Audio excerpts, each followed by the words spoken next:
But then let's get some perspective. On one hand, the situation surrounding the rearrest of Senator Dino Melaye after he met the bail charges, and then the issue of the IG. Joining me in the studio here, a lawyer and a political analyst, Mr. Liberals Oshoma. Thank you so much for joining us on the program tonight. My pleasure, Senator Dino Melaye, arraigned today at the magistrate court in Abuja, and the charges are there. He was said to have also asked for bail, which, according to the reports, that he met the bail conditions, but he was rearrested. What do you think may have happened? These are not interesting times for politics, democracy. Permit me to take us back a little bit.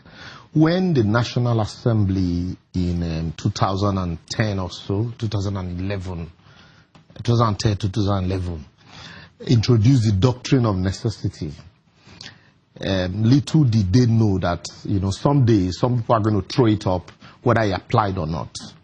In the same vein, not too long ago, when Olisa Metu was stretched to court in a stretcher, also they didn't know that they were creating a new precedent, that very soon, a lot of people are going to be brought to court in stretchers.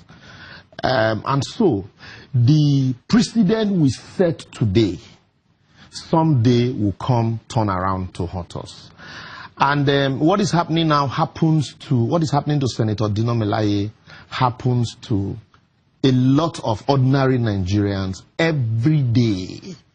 The way they are hounded and harassed, arraigned, rearrested by the police. Is the case of Senator Melaye a case of harassment? It's because, yes. It's a case of harassment. Yes, there's a thin line between prosecution and persecution.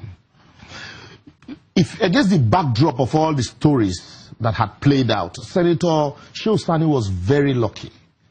For Dino Melaye, he wasn't that lucky. Someday, we'll hear the true story. I'm not holding brief for Dino Melaye. If we're in proper societies, he probably wouldn't be a senator.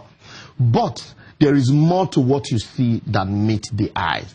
Initially, the police had said they were looking for Dino Melaye. Little did we know until he issued a statement that he actually reported himself to the police. And Dino Melaye was not only arrested, his solicitors that went with him were arrested, 2 of them, until the NBA shouted, and they were just granted bail on Monday at the magistrate court. His younger brother also, Weland, also was arrested. So what I am saying is, these are ways Nigerian. Do you think this is more like a political thing rather than the issues of law? There are no, it's a political thing. There are procedures. Really, because you know why? The police said that he gave himself up for arrest. He surrendered himself for arrest, so and in transiting from Abuja to Lokoja, where they wanted to arraign him, it was said that the man wanted to bolt, and he jumped out of the vehicle. And the man had said he didn't jump out of a vehicle, and he couldn't have jumped out of a vehicle sandwiched between gun-trotting mobile policemen. How come we're not investigating or interrogating that part of the story? How come we suddenly just, swallow hook, line, and sinker the disconnecting stories of the Nigerian police that the man jumped out and then he was taken to the hospital, not by policemen. But the man himself has not been. So this only story that we have, the story of the police, even if we hear the story of the man, because even if we hear the stories, as the law would say, reasonability. What is the reasonability in this story? Does it add up?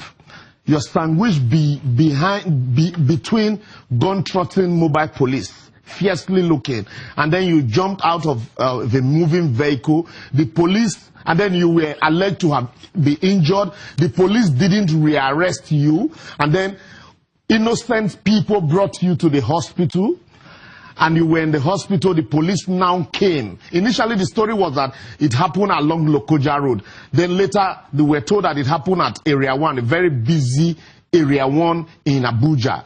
And then the police were not the ones that took him to... So they found excuse to go back to Let me allow you to quickly to touch on this before we go on this break. On the issue of the IG of police and is not appearing before the Senate, must he appear in person? Can he actually get representation in court at the National Assembly? You see, also it's very unfortunate that initially when I heard that the IG had been summoned over Dino Melaye's case, and I laughed. I was like, so it took the arrest of Dino Melaye for the Senate to wake up to the killings happening in the country. But when I now heard that it has also to do with the killings in Benue, Taraba, and even in the Northeast, I said, fine, this would be an opportunity for the Nigerian Senate to interrogate the IG, not just the IG, all the service chiefs also there's need to invite them because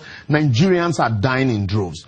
And so let the National Assembly not make it look as if it's because of the arrest of Dino Melaye that the IG is being summoned. Okay. Nigerian arrest is one thing. A lot of people are dying. Let's take a break here, Mr. Oshoman, because we'll have another guest join us on the program because the issue of the 2019 elections is on our hands and we're preparing for the very crucial election. When we come back from this break, we will hear what INEC is doing and what the chairman of INEC is saying about your PVC. Will it be ready? That's when we return from this break, everyone. Join us again.